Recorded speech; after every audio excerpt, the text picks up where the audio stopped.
YouTube as well. So if at any time you have questions, you let us know in the comments. We'll get back to you. Welcome to the real story behind her business with Lisa. You said it perfectly, Angelique. No. Okay. I was mute apparently. StreamYard is playing with us. Okay. So this show is meant for women entrepreneurs who want to inspire other women entrepreneurs to share their story in a way that it feels good to sell their products and expertise. Because most of us women entrepreneurs, it's most of the time our story, our personal story that brought us to build the business that we have. And this is always fascinating. So I can't wait to deep dive into your story. Tell us before we go with the question, who are you, Lisa? So you know my name, Lisa Hrabluk, and so I'm down the highway from you in St. John, New Brunswick, and I have a company called Wicked Ideas Media. And so I do change management learning and coaching, and I specialize in helping people who are driven to change their world with purpose, and they've got the scars to prove it.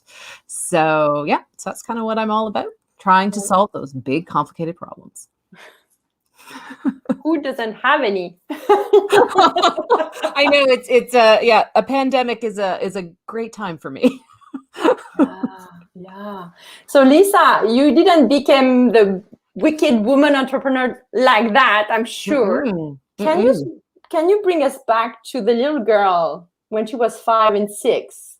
What in her do you remember that was kind of a precursor of who you became? Oh, I was the girl with all the questions. So I am the youngest in my immediate family, and I'm also the youngest of my generation of cousins. So anyone who comes from big extended families, I was the little one running around.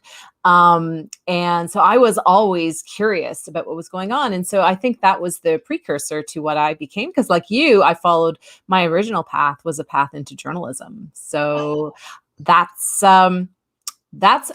is what I wanted to be since I was a little girl. I can never remember wanting to do anything other than write and tell stories. Wow, it's the same for me. Do you remember the day that it clicked? So I remember the day I actually told someone. So I can't remember the day it clicked because I can't remember a day when it wasn't in my head. So to be a writer, but to be a journalist, I remember it distinctly. I was sitting in room 212 of Holy Name of Mary High School in Mississauga. I was in the third desk in the first row, and I was in grade 10, and my history teacher, John Kostoff, was leaning against the door frame. And it was between classes, and I had been the first to arrive. And he said, "Hey, Lisa, what do you think you want to be when you grow up?" And I said, "Oh, like a lawyer," because that was the answer everybody gave. And then I paused and I said, "Or a journalist." And he looked at me, smiled, and said, "Yeah, I can see you being that."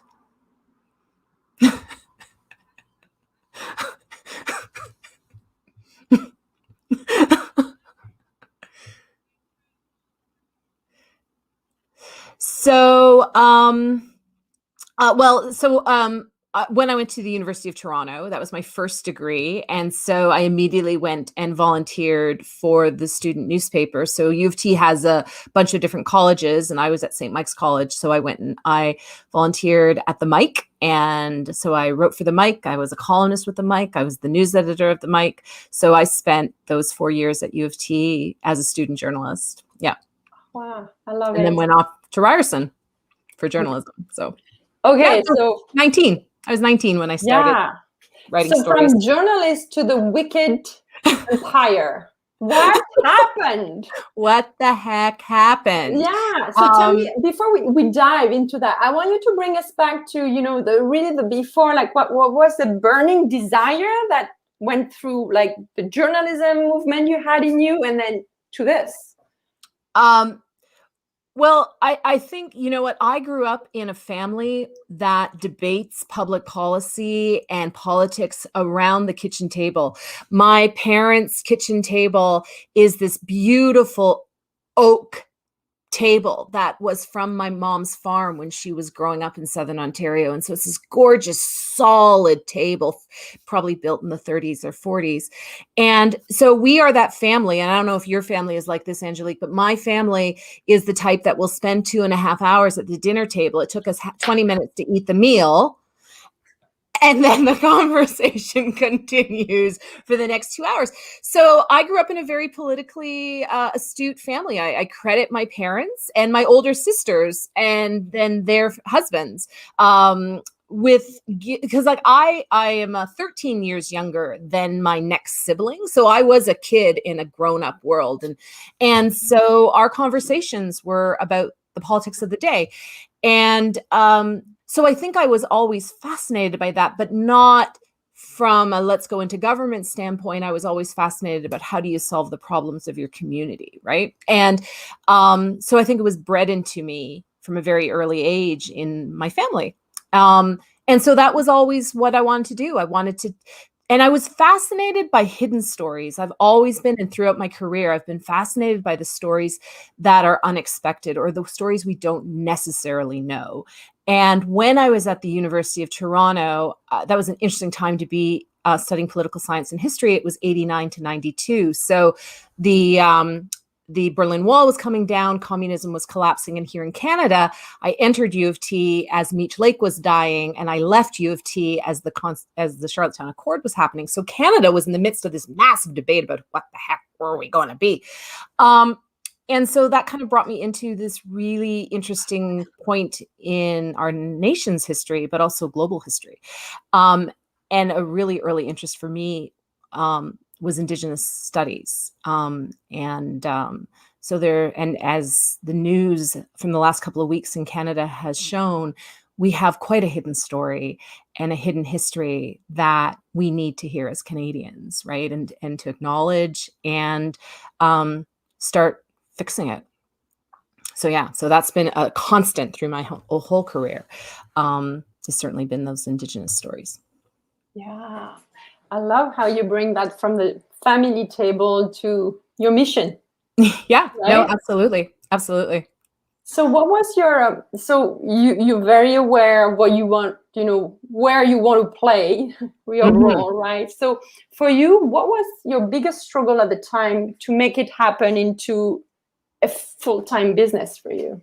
Right. So it coincided with the birth of my daughter. So Alex is now 15.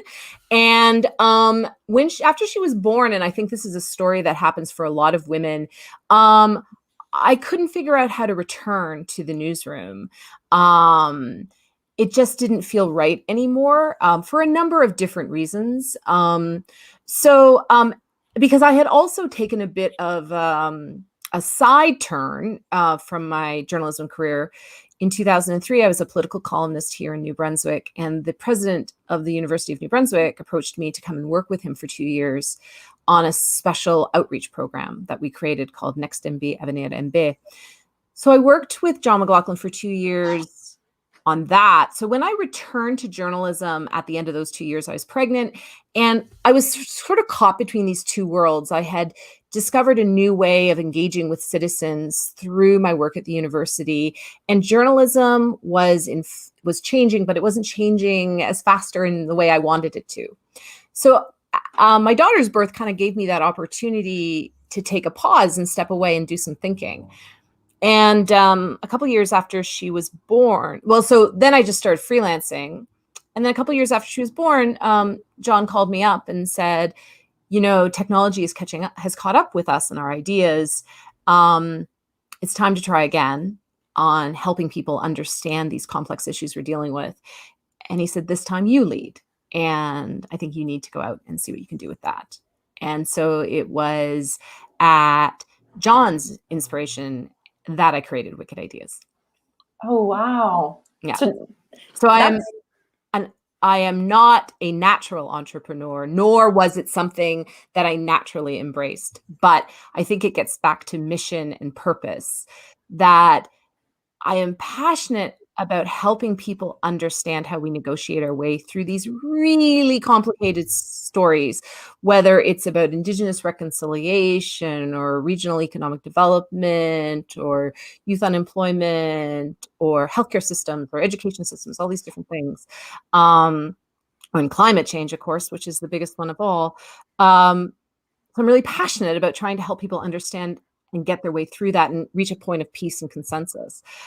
So if I couldn't do that through journalism, then it seemed strangely natural to go and forge my own path, which of course is insane, but what the heck, that's, Yeah. I mean, you're doing the same thing, right? All of us are kind of, that's the thing about entrepreneurship, is it seems like the most natural thing in the world to step off the cliff. Yeah, I just love how because you express it so well. Because for me, when I was a journalist, I felt the limitation of my message. You're not there for your message. You're here to carry super important messages about all the issues you mentioned. And I love to be a kind of a témoin. Oh my God, like a viewer, like you're part of history. Like it's a privilege to be a journalist, right? Right, absolutely. But then that limitation of what about my mission, right? Right. And so it's funny how you did that. You had like a major opportunity with someone say, hey, you go now. Right. You go, girl. Yeah. Mm-hmm. Mm-hmm. And, so I don't know about you, Angelique, but because all I've ever wanted to be is a journalist, and journalism is sort of like a calling, right? Yeah. Like, and so I really did struggle for a very long time about walking away from it. And I've never fully walked away from it. I continue to write, I continue to publish. So I'm still in my own head working through how the skills of journalism, right? Because if writing is the art, then journalism is the commercial craft of writing and of storytelling. And so just as all these other industries are being forced to change and adapt in the face of these massive new technologies, so is journalism. And journalism, of course, is having to change and adapt, not just because of the business needs, but also because we need a free press. We need to be able to tell our stories for democracy to flourish and be strong, right? So at this particular point in history, it is so important for those types of stories to be told. And we have to figure out how to do that. So I think that it's both a role for working journalists today to figure that out, but also people like you and me who have been in that world and have stepped out of that world and perhaps can see a way forward, because we now stand kind of on two islands. Yeah. Right? Yeah. And more and more, even in marketing, you see that people buy through values you carry, like through messages you fight for. So that's super interesting to see how the mediums are changing, right? Absolutely. Yeah. No. So anyways. Okay. So through all of this, right, what was the big thing that you thought was true about entrepreneurship and was proven wrong to you? Do you remember like what you were thinking about becoming an entrepreneur versus what was that thinking? Oh, I thought it came in a kit.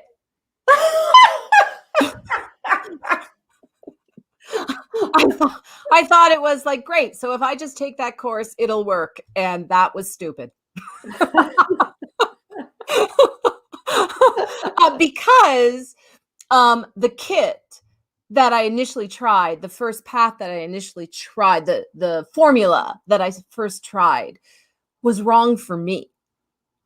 And it wasn't designed for someone like me. It wasn't designed for what I wanted to do. And for the first time in my professional career, I felt completely lost. And I remember going to have tea with one of my best girlfriends and just sobbing because the corner I felt I had ended up in terrified me. I didn't want to be there. And because I was new at this, I thought this was the only way, this was the way business operated. And I was so despairing that I couldn't live the way that this path had taken me. And I didn't know how to find the other path. So yeah, no, that was a very, very dark time for me. And so my girlfriends got me out, right? And I think that was really, really important, is that it was my girlfriends that got me out. And it was my girlfriends who helped me understand that sometimes the way we look at entrepreneurship is very gendered.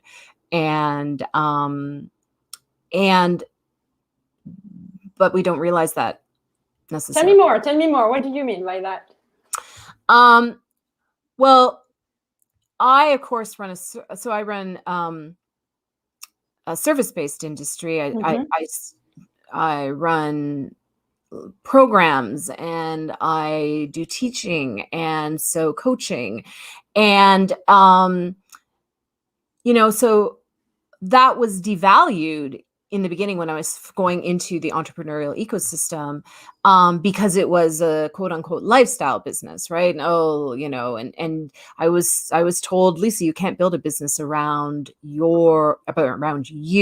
That can't scale. That your idea, it can't be just about your ideas. It has to, you have to come up with a tangible product. You has to, and so it was very much an engineering mindset. It was very much that very classic VC startup model, which is fine. That's great.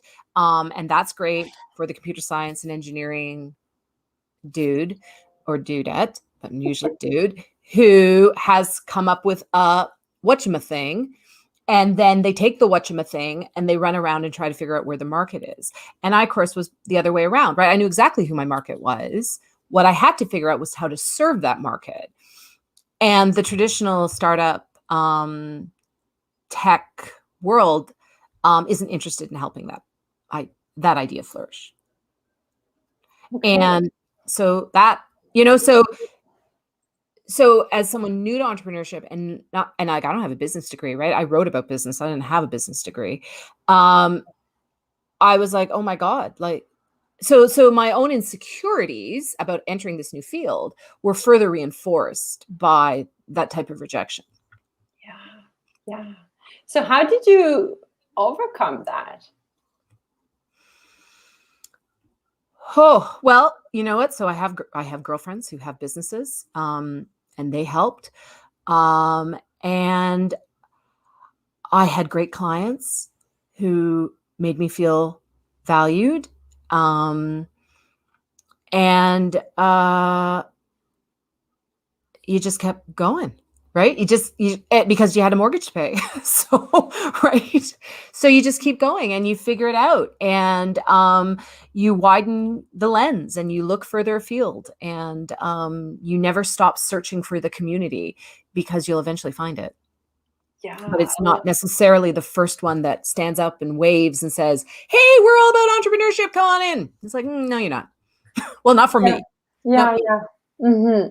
So what do you think, do you remember what was the first big payoff for you when you felt that you reached, I'm not talking just financially, but also when you felt like, okay, this is my path, what was the first big payoff for you? Oh my goodness. I think it was, well, it would have been the first client that I got that I hadn't known. Yeah. Right? I love this. Yes. So it was the first person to hire me and work with me. And I worked with them for 3 years, who had just met me and tell me more. Right. And so that was really, really special. Right. That's the oomph that you need. Right. That's the wind. That make me think of, the women I help when we build their sales funnel and they get their first completely unknown people at their webinars. They're like, oh my God. It's Right. like someone you don't know is showing up. It's like, it's big. This is where your confidence muscle is That's like. Yeah, no, absolutely. Absolutely. So, yeah, it's when strangers start paying attention. Yeah. That's Thank awesome. you for sharing this, Lisa. Thank you. Thank you so much to be so open, because it's a story that we don't hear enough, right? Okay, I don't want to keep you too long, but I have two more questions for you. Yeah, sure. According to you, what are your biggest fears as a woman in business?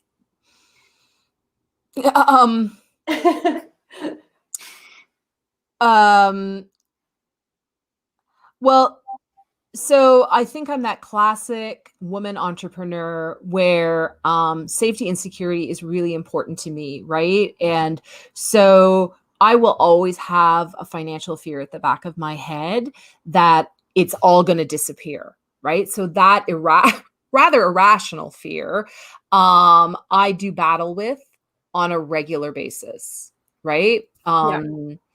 And I think just acknowledging that you do battle with that, I think is really important. And that also helps. Yeah, you're very aware of it. So, you know, it's a thought. It's just a thought. You're still there, flourishing. Yeah, that's right. That's right. Okay, that's a good one. Yeah, I think it's a very common one. Definitely, right? Yeah.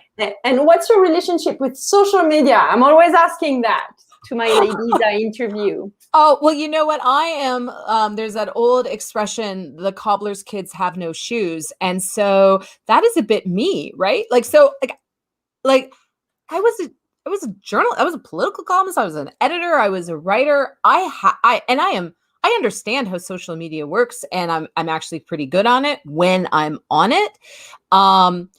But you know, I push it to the bottom of my list, right? So I've got client work, I've got other things I'm doing, I've got the sales, and then I've got, you know, family things. And so I always write for others before I write for me.